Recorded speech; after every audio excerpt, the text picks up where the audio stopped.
Gostaria de ir direto à análise e ao mérito da questão. Procuramos e estudamos detalhadamente cada emenda. Foram apresentadas 60 emendas, várias acolhidas e algumas que não puderam ser acolhidas, muitas vezes por não se tratar do tema em questão, do tema da medida provisória. Com toda certeza, essa medida provisória que fala do Pacto Nacional pela Alfabetização na Idade Certa e muito vai melhorar, com certeza, a alfabetização no nosso país.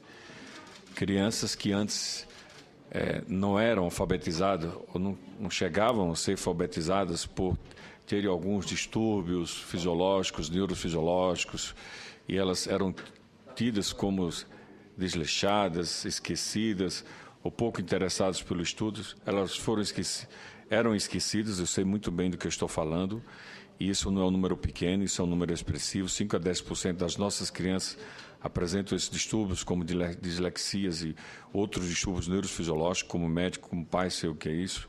Então, aqui procuramos contemplar e abraçar também. Mas a medida provisória visa, sobretudo, estimular os educadores, estimular as instituições, para que a gente possa conseguir isso dentro de uma idade até 8 anos de idade. E alguns estados já deram exemplo conseguindo isso com 6, 7 anos. Então, o governo está de parabéns por essa conquista, o Ministério da Educação está de parabéns por trazer, e procuramos, na medida do possível, junto com todos os colegas parlamentares, deputados e senadores, melhorar o texto da medida provisória. Então, senhor presidente, queria, como já foi distribuído previamente, queria ir direto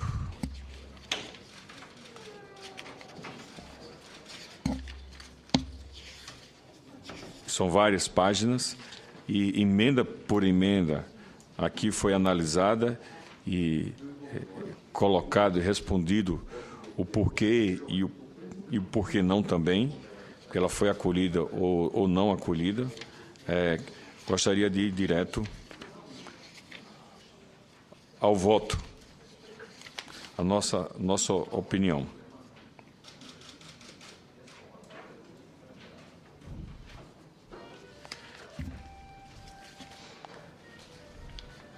Então, 60 emendas foram apresentadas e, pelas razões todas expostas aqui, manifestamos pela constitucionalidade, pela juridicidade e pela boa técnica legislativa da medida provisória 586 de 2012, bem como pelo entendimento dos pressupostos constitucionais de relevância e urgência e adequação financeira e orçamentária.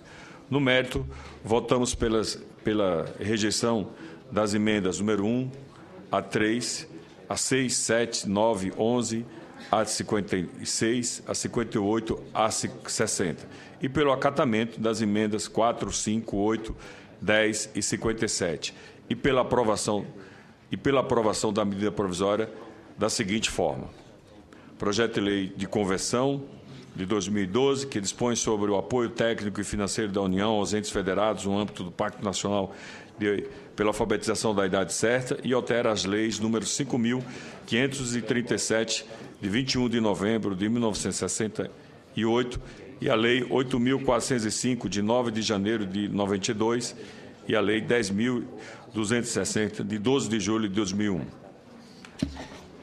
Artigo 1º. Esta lei dispõe sobre o apoio técnico e financeiro da União aos entes federados no âmbito do Pacto Nacional pela Alfabetização na Idade Certa, com a finalidade de promover a alfabetização dos estudantes até os 8 anos de idade, ao final do 3º ano do ensino fundamental da educação básica pública, aferida por avaliações periódicas. Artigo 2º. O apoio financeiro da União aos entes federados no âmbito do Pacto Nacional pela Alfabetização na Idade Certa será realizado pelo Fundo Nacional de Desenvolvimento da Educação, FNDE, e ocorrerá por meio de: inciso 1, suporte à formação continuada dos professores alfabetizadores. Inciso 2, reconhecimento dos resultados alcançados pelas escolas, pelos profissionais da educação e desenvolvimento das ações pactuadas. Parágrafo 1º.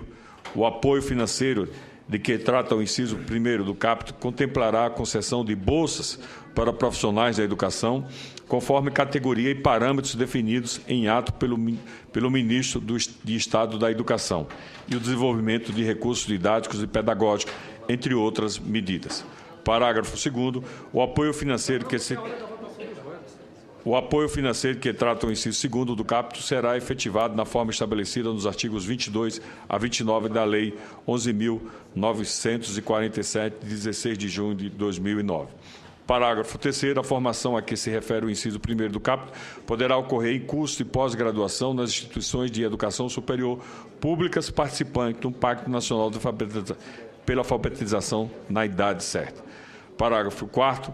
No âmbito do Pacto Nacional pela Alfabetização na Idade Certa, será considerada a especificidade da alfabetização dos alunos com deficiência, transtornos globais de desenvolvimento e altas habilidades ou superdotação, por meio da articulação com a formação de professores e a disponibilização de tecnologias educacionais, recursos didáticos e metodologias específicas.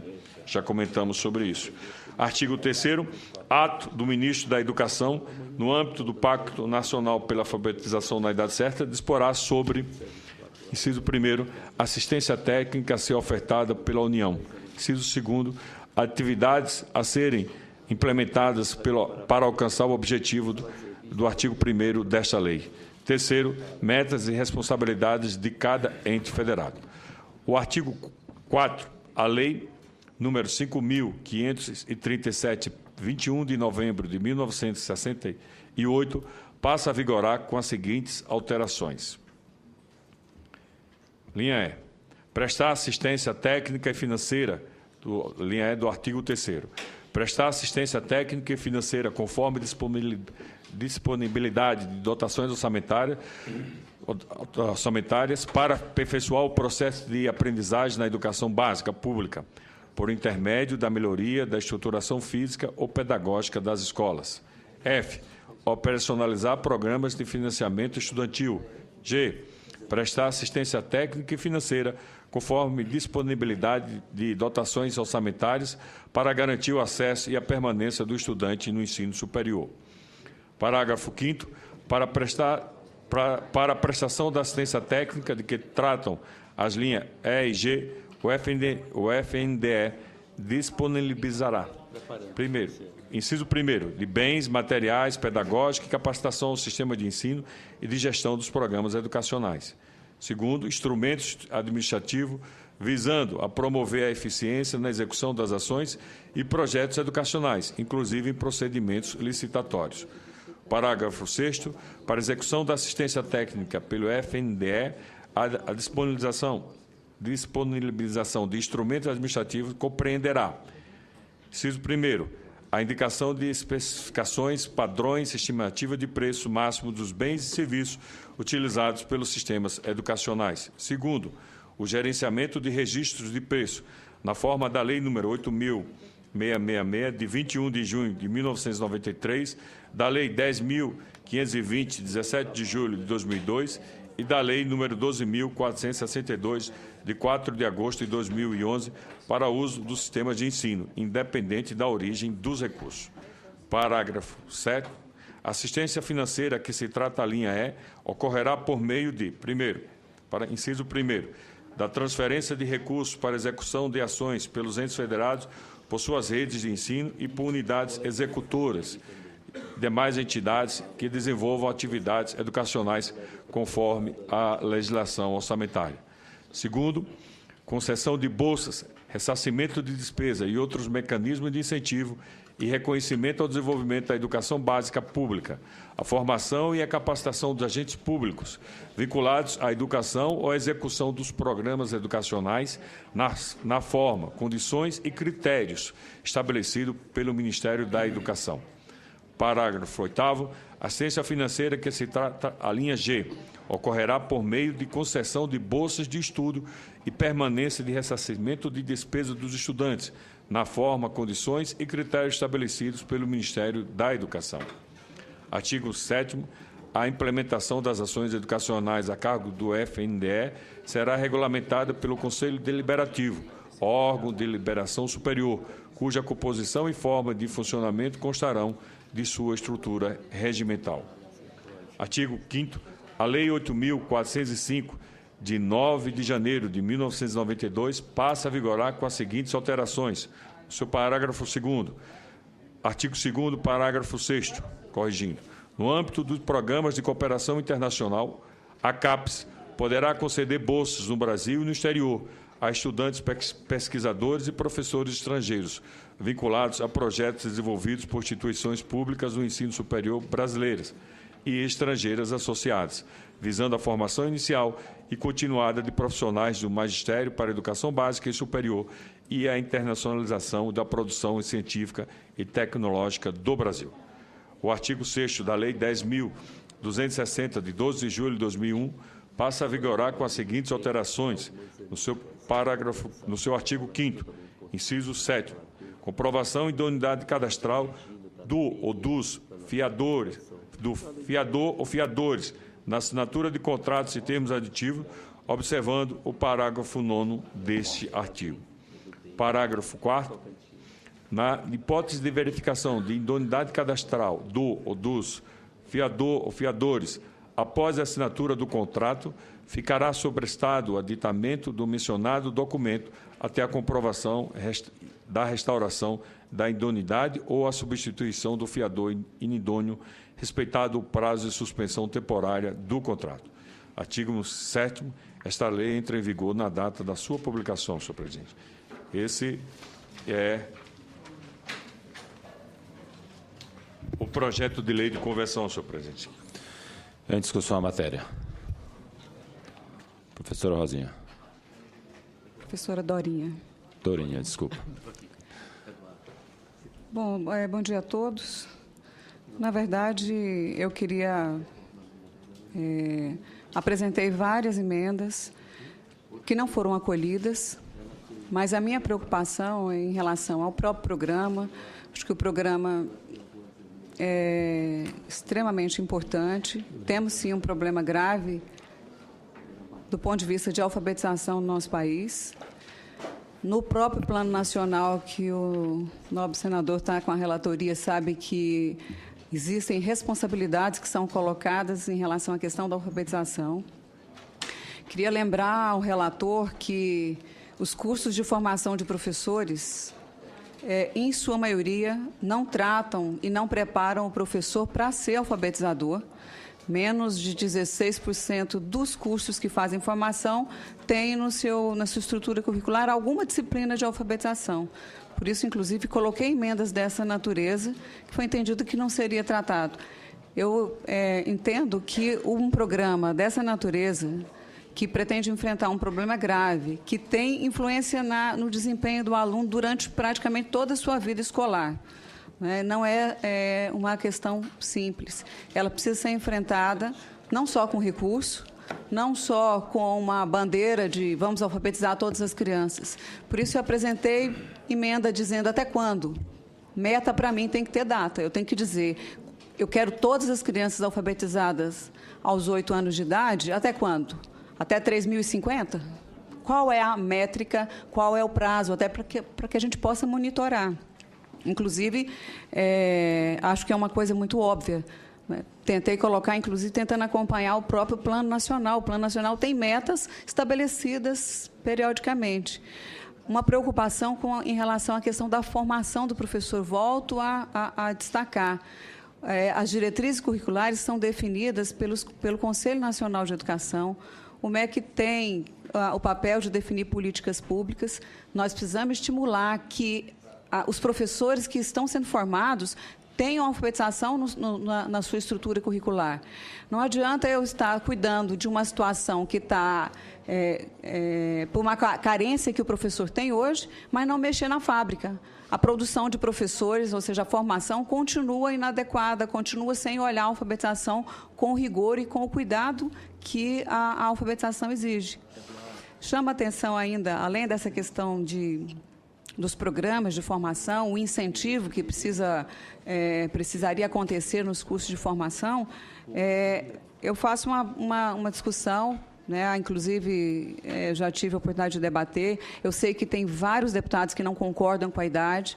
8 anos é tarde como uma meta. Sou da corrente que entendo que é um processo de alfabetização, não estou querendo dizer que tenha que ser com 5, com 6 ou com 7, eu acho que o processo começa, está se colocando um término. Sou contra a questão da idade, porque a criança faz aniversário durante todo o ano. Então, uma criança pode estar terminando o 3º ano com 8 anos completos, ou pode estar começando esse 3º ano também. Por isso, inclusive, uma das minhas emendas foi tirar a idade e fixar a série. O MEC vai ter condição de fazer, quando o menino fechou 8 anos, ele tem que estar combinado com a seriação. Acho que é discutível, chama atenção, isso para mim não é o mais importante. O que eu acho que é mais importante é a gente entender que, para ter um programa dessa natureza, para que tenha efetividade, não seja só uma bandeira, dizer que nós vamos alfabetizar todas as crianças, eu tenho que dizer em quanto tempo eu vou fazer isso, qual é o meu ponto de corte, que eu pretendo, que o país pretende ter dado conta dessa tarefa, e acho que é primordial enfrentar a questão da formação dos professores.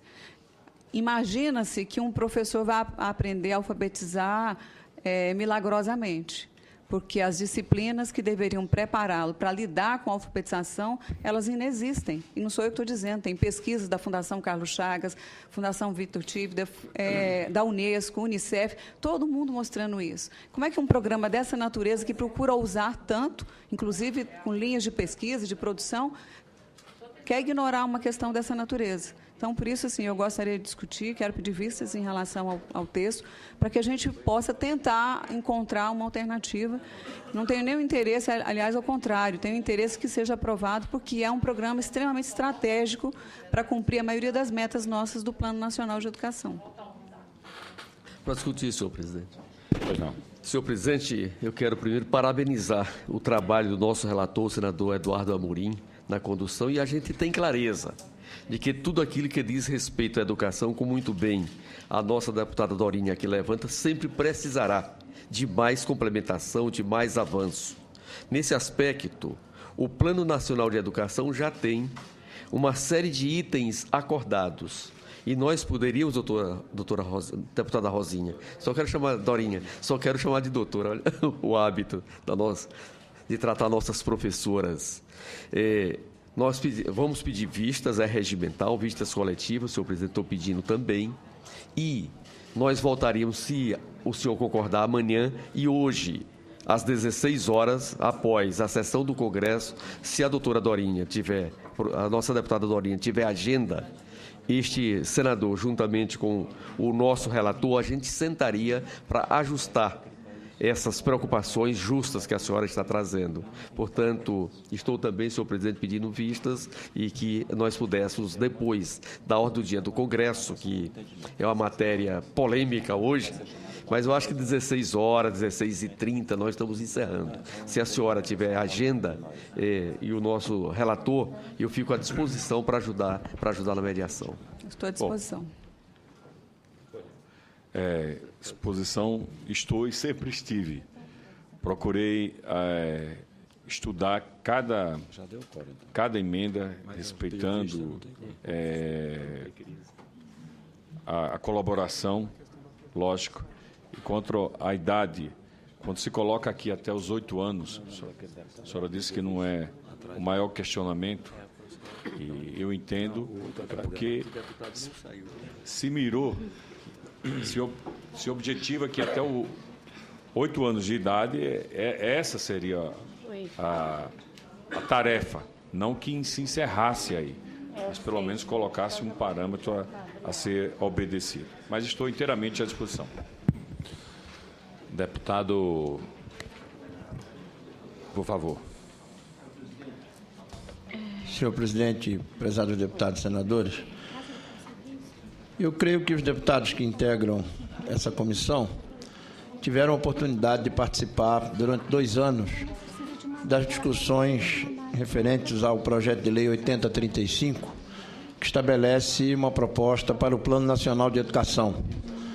O projeto foi enviado pelo presidente Lula em dezembro de 2010 e durante 2 anos, até praticamente junho deste ano, nós nos debruçamos na comissão especial, da qual fiz parte, a deputada professora Dorinha também, discutimos exaustivamente as 20 metas previstas para o Plano Nacional de Educação. E entre as 20 metas, há metas para a questão da alfabetização. Metas também para os índices de desempenho, de acesso, de qualidade da educação infantil desde as creches, o ensino fundamental, fazendo com que o plano se constitua, portanto, numa medida global, decenal para a educação brasileira. E o que mais nos preocupou em relação à discussão do PNE foram exatamente as metas estabelecidas, os mecanismos de acompanhamento, tanto no tocante à educação fundamental quanto ao ensino médio na educação básica. Isso assume uma característica importante porque nós acabamos de passar pela década do primeiro Plano Nacional de Educação, o PNE 1, aprovado em 2001, instituído pela Lei 10.172 e que ficou no rastro de um projeto nacional praticamente inexequível, sem financiamento adequado, sem o acompanhamento das metas. Para nós termos uma ideia, as metas previstas para acesso à educação infantil não chegaram a ser atingidas sequer naquilo que fora objeto da apreciação em 2001. Então, quando foi editada a medida provisória, nós que integramos a Comissão de Educação e, ao mesmo tempo, que integrávamos a Comissão Especial do PNE, nós, de pronto, nos dispusemos a integrar como representação partidária essa comissão, com essa preocupação de estarmos ao mesmo tempo discutindo um plano decenal com metas de alfabetização, tanto da população infantil, infanto-juvenil, quanto de alfabetização da população adulta, e estarmos sendo acolhidos por uma medida provisória específica em relação a isso. Portanto, com essas considerações e com a observação que já foi feita, me parece, pela deputada professora Dorinha e do debate que nós já fizemos, nós também aqui nos associaríamos ao pedido de vistas feito pela deputada professora Dorinha, porque viemos de 2 anos de discussões do projeto de lei 8035, que agora está no Senado. Parece-me que o senador José Pimentel é o relator, e essas matérias, portanto, são matérias siamesas, né? De uma forma mais ampla, o Plano Nacional de Educação, decenal, e também os objetivos descritos na medida provisória 586. Portanto, eu queria me associar à deputada Dorinha com esse pedido de vista. Deputada Lilian. Senhor presidente, senhor relator, eu também gostaria de pedir vista para esta matéria. Nós precisamos nos aprofundar mais e pediria por 24 horas. As vistas serão concedidas. Não, é uma reunião para tentarmos chegar a um acordo que poderíamos marcar para 16 horas com o nosso relator. Isso, é só para ver se a gente consegue um entendimento. Mas, como nós já temos número regimental para a ata, né, eu queria propor a dispensa da leitura da ata da primeira reunião. Né, os senhores senadores e deputados que concordam, queiram permanecer como se encontram. A ata está aprovada, irá para a publicação. Agora, nós vamos convocar uma nova reunião, né? Concedida a vista, vamos suspender a reunião e vamos marcar a reabertura para amanhã às 10 horas, não nesta sala, né? Amanhã, dia 20, mas no plenário 3 da sala Senador Alexandre Costa.